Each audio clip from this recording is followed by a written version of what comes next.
नुकतेच उल्हासनगरमधील सुभाष टेकडी येथे सामाजिक कार्यकर्ते सुरेश देशमुख आणि अर्चना देशमुख यांच्या माध्यमातून जनाई फाउंडेशनने महिलांना बस प्रवास सवलतीत मिळावा यासाठी आयोजन केलेल्या स्मार्ट कार्ड शिबिरास भरघोस प्रतिसाद मिळाला होता। यानंतर जनाई फाउंडेशनच्या वतीने आता विविध वैद्यकीय तपासणी करण्यासाठी आरोग्य शिबिराचे आयोजन केले होते।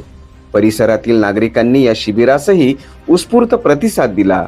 या प्रसंगी उल्हासनगर महानगरपालिकेचे उपमहापौर अमर लुंड, भाजपचे नेते मनोज पाटील, लता पगारे, सामाजिक कार्यकर्ते संजय वाघमारे तसेच उल्हासनगर महानगरपालिकेच्या आरोग्य विभागाचे डॉक्टर्स, परिचारिका आणि कर्मचारी यावेळी उपस्थित होते। जसं की आपल्याला माहितीच आहे, आता गेल्या काही दिवसांमध्ये आपण NCMC कार्डचा शिबिराचं आयोजन केलं होतं। आपल्या विभागात प्रचंड प्रतिसाद चांगला भेटला आपल्याला। तर त्याच्याच एक अनुषंगाने आपण आता सध्या पावसाळ्याचे दिवस आहेत चालू, तर काही आजार वगैरे आपल्याला उद्भवत होतात।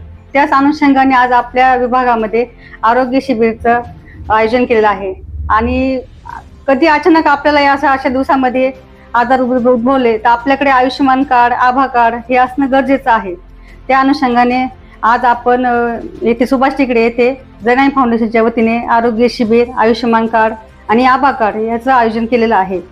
तर सकाळपासून म्हणजे भरपूर नागरिकांनी याचा लाभ घेतलेला आहे आणि चांगला प्रतिसाद आपल्याला मिळाला आहे। आणि असंच आम्ही समाजकारण करण्याचा आमचा हेतू आहे।